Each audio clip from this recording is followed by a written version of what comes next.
introduction. You're welcome. I want to thank everyone for showing up for this talk. So Dr. Cobb indicated, the talk I'm presenting today is entitled Worship Attendance and Racial Segregation Attitudes in America. And this is a talk, as he stated, that is currently based upon a paper that is currently under review at the Journal for the Scientific Study of Religion. So, to begin, all major religions promote a common kinship of humankind. At the same time, religion has often been used as a vehicle to reinforce dominance. The conflicting nature of the connection between religion and dominance is seen in a number of empirical studies that at times suggest that worship attendant heightened prejudice among dominant group members, while other studies call these findings into question. This lack of clarity may be linked to the presence of intervening factors, such as the worldviews that social groups bring to their houses of worship. And by this, what I mean is that worship attendees that maintain an orientation of questioning power inequities are often asking questions about the basis of human relationships and the social structures that inform these relationships. This same line of thought may lend itself to some dominant group individuals questioning the basis of racial inequities and stereotypes, the necessity of heavily attending worship services for moral instruction, and dominant group privilege more broadly.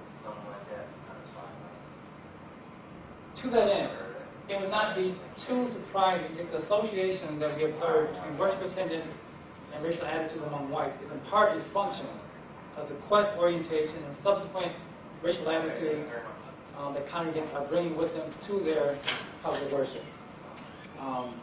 By this I mean the degree to which worship attendance heightens racial prejudice among whites may be linked to lower levels of attendance among social groups of whites that tend to question their privilege and subsequently maintain less conservative racial attitudes.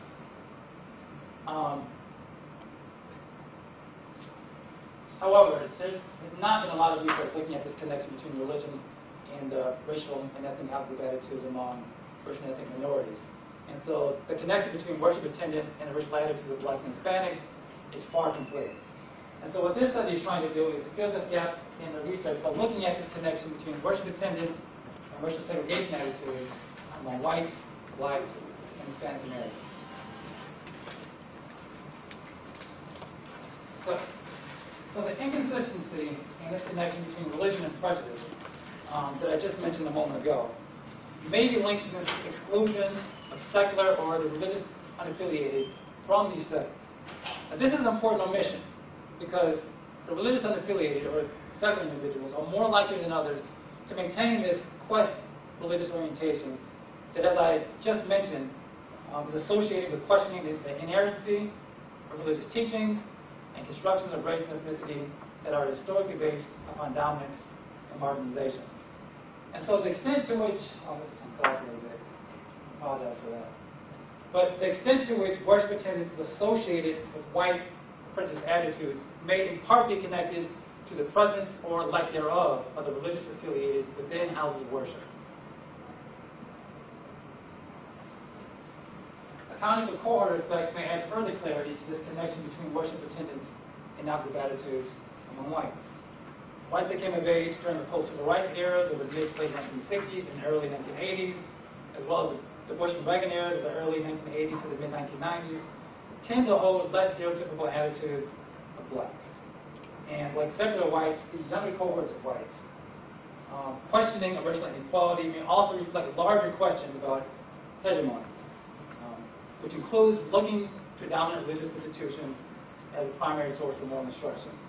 And the fact that young adults tend to attend worship services less often than older cohorts may partly explain why worship attendance rarely contributes to racial progressive attitudes among whites. And again, is this idea that the individuals, close groups of whites, racially unaffiliated, and younger cohorts who tend to hold less traditional racially prejudiced attitudes attend less often than others. And this may explain why we rarely see a connection between worship attendance and racial progressive attitudes among whites. Now, it's unlikely that cohort effect, worship attendance, or religious affiliation have the same impact on black and Hispanic racial attitudes as it does for whites. And I say this because racial integration tends to reduce concentration of black and Hispanic in communities with few socioeconomic resources. These socioeconomic benefits likely contribute to black and Hispanics of disparate age groups, religious affiliations, worship attendance rates, maintaining relatively high levels of support for racial integration. So, while secular and younger individuals likely partly explain the relationship between worship attendance and racial attitudes among whites, this is not likely the case for blacks and Hispanics. And this leads to this study's central research question. To what extent does religious affiliation and age cohort explain the relationship between worship attendance and racial segregation attitudes among white, black, and Hispanic Americans? In investigating this question, I relied upon the 1973 through 2008 General Social Survey Cumulative Data File. This is a national representative sample of adults 18 and up that live in the U.S. Through this period, interviews were conducted face-to-face, computer-assisted interviews, as well as telephone interviews. And the response rates vary between 74 to 80%. In total, over 53,000 people were interviewed during this time period.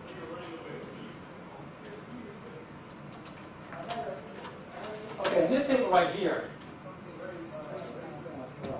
we're looking at this connection between worship attendance and the proportion of individuals that oppose open housing. And open housing is defined as individuals that oppose the federal government outlawing the practice of homeowners racially discriminating when deciding to whom to sell their house.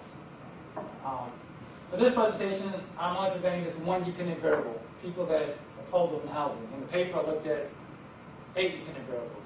So, just for the purpose of budget, I looked at open housing. But in the paper, I looked at individuals that oppose busing the inner-way schools, individuals that oppose sending their kids to school, children to schools that were half black, if they're asking white, or half white, if they're asking black.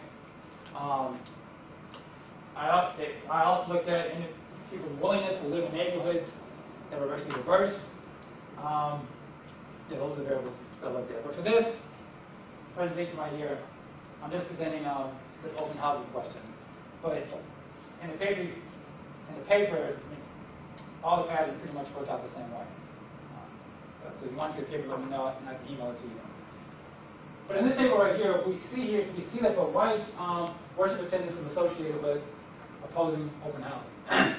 The more whites attend worship services, the more likely they are to say that they're opposed to the federal government outlawing homeowner discrimination. For blacks and Hispanics, we don't see a relationship. There's no relationship for blacks and Hispanics.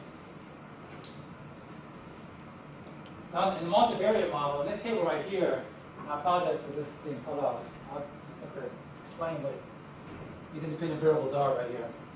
We're looking at the association between worship attendance and opposition to open housing among whites. And what this table is attempting to do is assess the degree to which religious affiliation and age cohort explain the connection between worship attendance and opposition to open housing.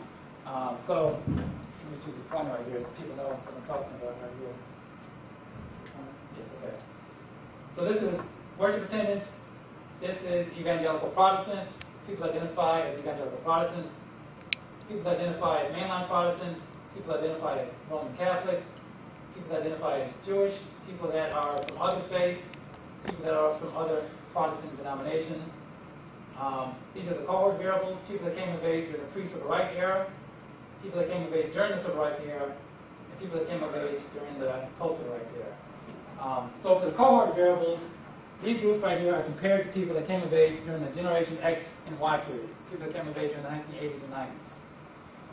So the pre-civil rights period is compared to people that came of age during the 80s and 90s. Civil rights people compared to, again, people that came of age during the 80s and 90s. And the post-civil rights people are also compared against people that came of age during the 80s and 90s.